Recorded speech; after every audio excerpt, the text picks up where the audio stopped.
Hey guys, in this video, I want to talk about things that we as custom builders sometimes have to figure out and deal with when we're building custom homes. As I've said in many a video, we aren't track builders building the same home over and over. We are building all kinds of different homes. Oftentimes there will be designers involved and all kinds of things that we get to figure out as we're building a house. The home I'm in had 3 or 4 things that in my mind kind of stuck out as things we really had to figure out as we were dealing with it. Some could fall into the oh no problem category, like these beautiful cabinets behind me, which is that when we are building a home, we will do samples of the same wood for things like cabinets and walls and all these kind of things. At this level of house, you're not just taking somebody's sample and going in and painting everything. We want to sample it on the wood that we're using, sample it in a wall area, all this kind of stuff, make sure everything is okay. Because paints and stains are sometimes the most maddening thing in the world. Paint is paint. Primarily it looks like the samples, however, light can change it. I remember one house one time, I'm doing a walk with the homeowners and they are mad at me that I painted the ceiling a different color than the walls. And I said, I promise you that's the same color. And they did not believe me, but when I do my orientations, I have a really strong flashlight and I just went, and they could see it was the same color. And they were blown away because they could have sworn the ceiling was a different color. Well, that was because the ceiling had a shadow on it. And paint is, it's crazy that way. But what's even crazier is stain, because stain is going on wood. Wood was a living thing. All different wood species pick up stain differently. There's just even the same wood can have different stains in different pieces. And if you think about cabinets, these cabinets are all what we call rift cut white oak. And these are all slab doors in these cabinets here. And so we did the samples with this material. We were matching to what the designer wanted. That was basically a flooring material. Everybody agreed that the samples looked just like they should have, or I should say our stain samples look like they should have. Painters come in, they do the cabinets, and the designer walks in and says, me no likey.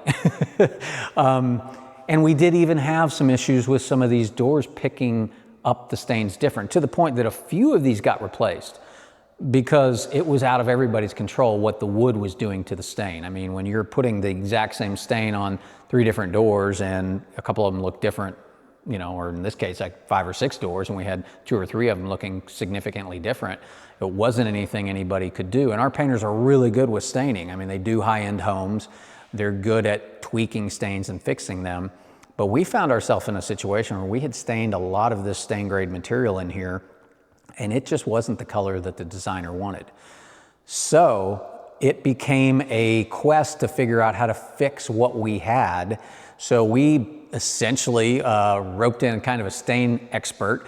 It was a rep from the paint company, stain company, somebody that's been doing this forever. We took some of these doors down to the store, had them work on things. We got it to the color or the look that we wanted, and we went in and fixed everything in here.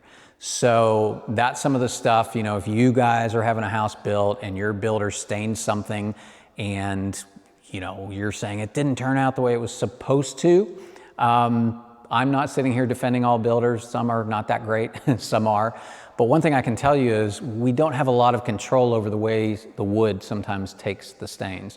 And again, different wood takes stains differently. So I always recommend, if you've got ash cabinets, do your samples on ash wood. If you've got alder, all that, do like for like with your stain samples. Doesn't mean it's going to be perfect, because that's what happened here, but at least you are using the same wood, because there is no doubt different woods will pick up stains differently. We've had our run of outside using, let's say, pine on some of the tongue and groove ceilings. Got away from using pine. People liked it because it was more economical, but there's a reason they call it yellow pine. It kind of has a little bit of a tint to it, and sometimes you put stain on it and you're seeing a little bit of that yellowishness versus using something like cedar or some other material on there. So that was one of the things that happened in this house that was tricky. and we had to work through it. But ultimately, we got these cabinets the way the designer and the homeowners want them to look. I think they're going to look fantastic. I'm going to move on to the next thing that we had to figure out in this home. Okay, I'm in a hall bathroom, and this next issue that we had in here had to do with what the designer wanted and what the designer had selected for the tub. So let me show you. I'll bend down here, and what we see here is a tub with a cool bricklay style tile that is pretty much dead flush with the edge of the tub, right? Looks great. That is what the designer wanted. That's not how this was originally set up, and I'll tell you why. Anybody out there watching that knows enough about tubs and plumbing fixtures knows there's essentially two kinds of tubs. There are what we call drop-in tubs, and there are freestanding tubs. So a drop-in tub is just something that simply, think of the average primary bathroom where there's like a deck built. It may have tile on top of it, it may have countertop material like quartz or granite or something, and the tub drops into that. Now, this is a secondary bathroom, but it's the same type of tub. This tub is actually meant to be a drop-in, which means there has to be a platform built for it, and that's what our framers did. They built a platform, and basically it stuck out about, I don't know, it might have been a ½ inch past the tub. We brought the tile people in, they did their tile, it turned, it went back to the tub and all that, and the designer called and said, well, this wasn't done right. This was supposed to be flush. The tile was supposed to be flush with the tub. And, I had to go and investigate. This was the correct tub that was picked. It is a drop-in tub. And so I had to get with the designer and say, well, look, what was selected for a tub, that can't be done what you want to do. This tub has to sit on a platform. It's kind of, the outer edge of the tub is kind of a lip. It has to sit on a platform. There's no way the platform on this outside has to be out past the lip of the tub. There's no way to get tile to come up flush with it.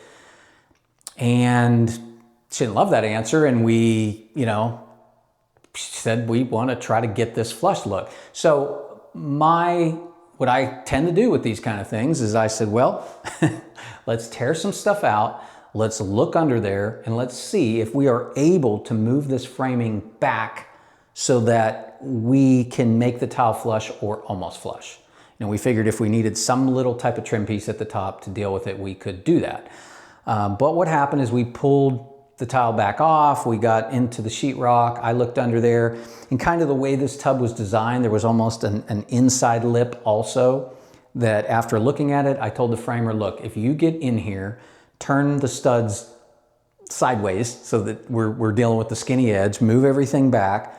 The tub still has support that it needs. It's still sitting on a framed platform, but that whole thing got moved inside, not normal for this kind of tub, but it got moved inside, still has plenty of support, and it left us now the space, because the framing's actually inside of this lip here, for this tile to come up and be almost dead flush with the edge. So this was one of these things, this happens sometimes. I want to do what I can to make things the way people want them. And every once in a while, I'm thinking, I don't know that we can do that. You just don't have the right kind of tub in here to do what you want to do. But with a little bit of ingenuity and my framers being motivated to find a way to make it work, we made it work. So that's another one of the things that happens sometimes when you're building a true custom home. Another thing that happened on this house that we had to figure out that I'd honestly never seen before is that some of the shower fixtures or shower valves, which are these things here that are back in the wall and you ultimately put the handles on, but you've got your valve cartridge back in the wall for your controls and things like that, they stuck out further than the 2x4 wall. I've never seen that before, but basically it wouldn't fit in a 2x4 wall, and we had some 2x4 interior walls that these brand of fixtures were going in. And so when that happens, we've bought all the plumbing fixtures already. We can't really change what we're going to do. So we had to figure out, okay, the only way we can do this is to make the wall thicker. which is sometimes challenging when you're in a bathroom, you've got a doorway, you've got the wall hitting other areas. And so we had to make some adjustments to be able to use the plumbing fixtures, or the plumbing valves that came with those fixtures, to make them work. Basically just had to make the wall thicker. Now, I'm a proponent of 2x6 walls for this reason on the exterior. Everything from insulation to plumbing. When you've got a plumbing wall, making that a 2x6 wall is really smart. But normal interior walls can be 2x4 and it's not a big deal. We don't normally have shower hardware that can't fit in a 2x4 wall, but that happened here. If any you guys are out there watching, or if you're builders and had this happen, let me know. I just don't think I'd ever seen it before. So this is the kind of stuff, as you're doing these custom builds, that just happens. You get a call one day and the plumber says, these things don't fit in this wall. And when that happens, we've got to get with our homeowner and say, look, we need to make this wall wider. Here's how the best way to do it. And everybody meet on site and make it happen. So basically, when you're doing these custom builds, you got to roll with the punches. And I just kind of wanted to show some behind the scenes of some of the things that we occasionally have to do. Appreciate you guys watching. See you in the next one.